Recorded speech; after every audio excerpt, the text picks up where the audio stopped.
despertador toca. Você acorda cansado. Mesmo depois de dormir? Você abre os olhos, e antes mesmo de levantar, sua mente já está resolvendo problemas, respondendo mensagens, antecipando conflitos. Talvez você chame isso de falta de motivação, talvez de preguiça, talvez de ansiedade. Mas e se o problema não fosse você? E se grande parte do seu desgaste diário fosse consequência direta da forma como você começa o dia, biologicamente, mentalmente e emocionalmente? A neurociência moderna é clara em um ponto essencial. As primeiras horas da manhã não são neutras. Elas não determinam tudo como destino, mas definem o modo operacional do cérebro para o restante do dia. E isso não é uma ideia nova. Séculos antes de qualquer laboratório ou exame cerebral, filósofos estoicos já insistiam em algo parecido. Quem não governa a si mesmo, logo ao acordar, passa o resto do dia sendo governado pelas circunstâncias. Hoje, eu quero te mostrar 5 fatos reais da neurociência, sem exageros, sem promessas mágicas, e conectá-los com uma visão estoica madura, prática e aplicável. Não para criar uma manhã perfeita, mas para parar de começar o dia contra você mesmo. Fato 1. O ciclo do sono e o erro moderno do soneca. Existe uma ideia muito difundida. O ciclo do sono dura 90 minutos. A forma cientificamente correta de dizer isso é: um ciclo completo de sono costuma durar entre 90 minutos e 110 minutos, variando de pessoa para pessoa e ao longo da noite. O sono não é um bloco único. Ele é composto por estágios: sono leve, sono profundo e sono REM. Nas últimas horas da noite, a maior proporção de sono REM é associado à regulação emocional, consolidação da memória e processamento cognitivo. É exatamente nesse momento que o botão soneca costuma agir. Quando você acorda e volta a dormir por poucos minutos, o cérebro não completa um novo ciclo reparador. O que acontece com mais frequência é a fragmentação do despertar em múltiplos microdespertares e aumento da chamada inércia do sono. A inércia do sono é aquele estado conhecido por muitos: a cabeça pesada, o raciocínio lento, a irritação sem motivo claro e aquela sensação de confusão ao acordar. Pesquisas que observam hábitos reais mostram que o uso frequente do botão soneca costuma deixar o sono mais quebrado. A pessoa passa mais tempo na cama, mas descansa menos, acordando com sensação de peso, confusão e cansaço. O problema não é dormir mais. O problema é acordar várias vezes sem realmente acordar. Observe algo importante. Antes da eletricidade e dos alarmes digitais, as pessoas acordavam uma única vez. O dia começava com luz natural, com silêncio, com um ritmo mais gradual. Hoje, o despertar é um choque sonoro, e ao negociar com ele, só mais 5 minutos. O cérebro aprende um padrão perigoso. Ele aprende a adiar a realidade. Esse padrão não fica restrito ao sono. Ele se repete nas decisões difíceis, nas conversas adiadas, nos limites que não colocamos, nas escolhas empurradas para depois. Epicteto dizia que a liberdade começa quando distinguimos o que está sob nosso controle, do que não está. Você não controla o sono que já passou, mas controla o primeiro gesto do dia. E esse gesto ensina ao cérebro como lidar com o restante das horas do seu dia. Aqui vai uma aplicação prática para te ajudar. Ajuste o alarme para o último horário possível. Use um único alarme. Troque o soneca por uma transição consciente. Sentar na cama, beber água, abrir a janela. Isso não é rigidez. É higiene mental. Fato 2. Luz matinal, ritmo biológico e clareza mental. O cérebro humano é profundamente sensível à luz. Ela é um dos sinais mais importantes para regular o ritmo circadiano. O relógio biológico que organiza sono e vigília, energia, humor e atenção. A exposição à luz pela manhã influencia a chamada resposta do cortisol ao despertar. O cortisol, ao contrário do que muitos pensam, não é um vilão. Ele é um hormônio de mobilização e ajuda o corpo a sair do estado noturno. O problema não é ter cortisol. O problema é viver em estado de ameaça o dia inteiro. Quando você acorda no escuro, pega o celular.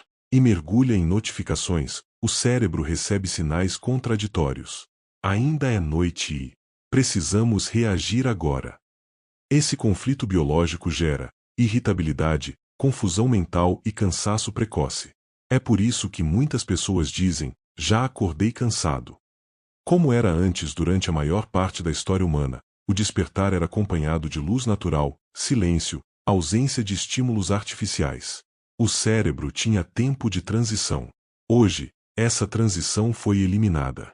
Mas uma sugestão simples para aplicação na prática. Nos primeiros 30 minutos, logo depois de acordar, busque luz natural. Abra as janelas. E olhe para fora. Evite começar o dia com telas e notícias. Não ligue a TV ou o rádio. Com uma simples olhada pela janela, você dá ao cérebro um sinal claro de que o dia começou. Marco Aurélio recomendava iniciar o dia lembrando que encontraria pessoas difíceis e situações frustrantes. Não para se irritar, mas para não ser surpreendido. Isso não é negatividade. Era preparo psicológico. Fato 3. Não levantar fazendo coisas. Como o cérebro aprende a viver em reação. Existe um hábito silencioso que tem moldado a saúde mental moderna mais do que percebemos. Levantar da cama já resolvendo coisas. Responder mensagens ainda deitado. Pensar em tarefas antes mesmo de sentir o corpo. Levantar correndo para não perder tempo. Isso parece produtividade. Mas, do ponto de vista do cérebro, é outra coisa. A neurociência mostra que, ao acordar, o cérebro ainda está em transição entre estados.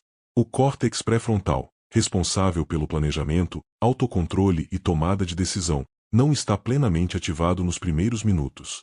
Quando você começa o dia em modo de reação, o cérebro aprende um padrão. Eu não escolho o ritmo. Eu respondo ao que aparece. Esse padrão se espalha. A pessoa passa o dia reagindo a demandas, pulando de estímulo em estímulo, com dificuldade de sustentar foco, sentindo que nunca está realmente presente.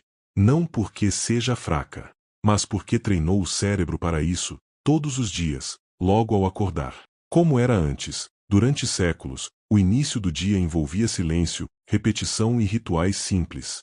Mesmo quem vivia com trabalho duro tinha um tempo de alinhamento interno antes da ação. Hoje, esse espaço foi eliminado.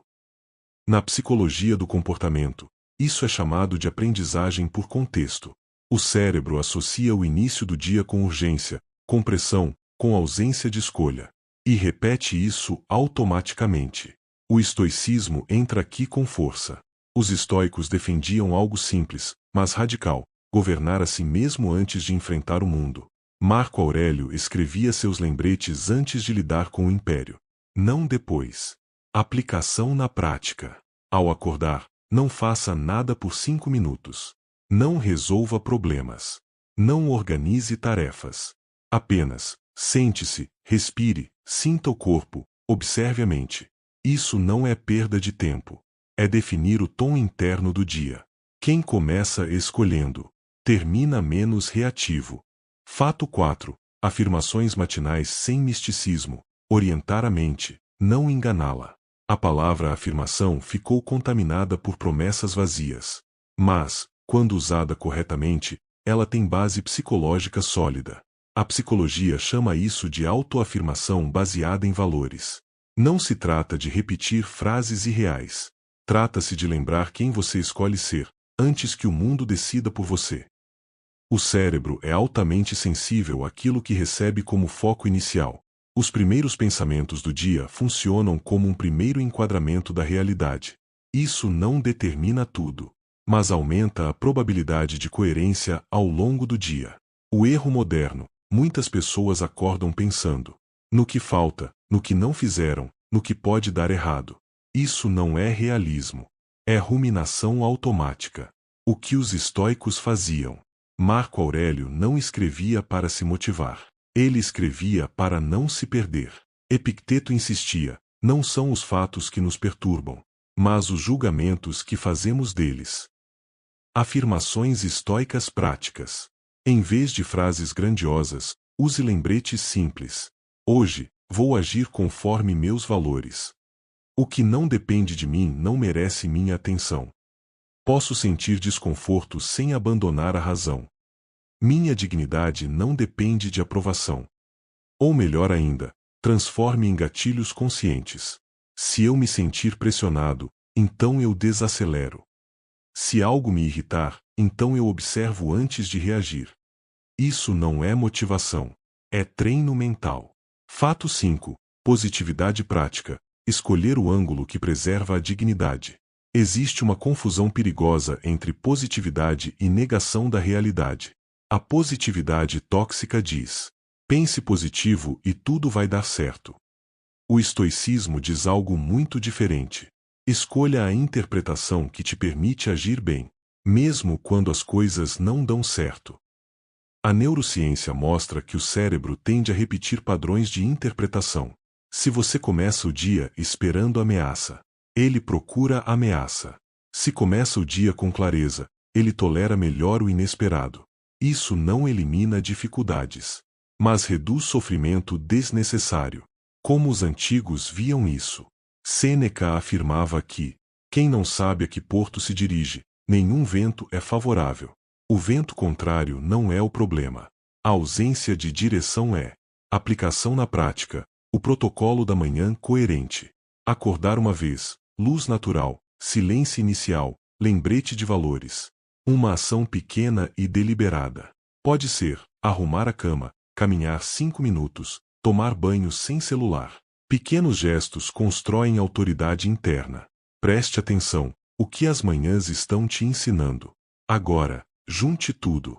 O botão soneca ensina negociação com a realidade. Levantar reagindo ensina submissão ao estímulo. Começar sem luz ensina confusão biológica. Pensar sem direção ensina ansiedade. Nada disso acontece de uma vez. Acontece todos os dias, em pequenas doses. E o cérebro aprende com repetição, não com intenção. O estoicismo não te promete dias confortáveis. Te promete não se perder neles. E isso começa na forma como você acorda. Uma manhã coerente muda a vida sem fazer barulho. Você não precisa de uma manhã perfeita, ou grandes e demorados rituais. Precisa de uma manhã coerente com quem você diz querer ser. O mundo continuará caótico. As demandas continuarão existindo. As incertezas não vão desaparecer. Mas existe algo que pode mudar profundamente: o modo como você começa o dia. Agora, a pergunta final, sem maquiagem. Pense, o que você faz todas as manhãs que te coloca em reação, quando poderia te colocar em presença? Tenha consciência do que pode melhorar e comece. O começar só depende de você. Se quiser marcar um compromisso simples e real, comente: propósito. Isso não é para o algoritmo, mas sim para a sua consciência. Aqui, a filosofia não é enfeite, é prática. Nos vemos no próximo vídeo.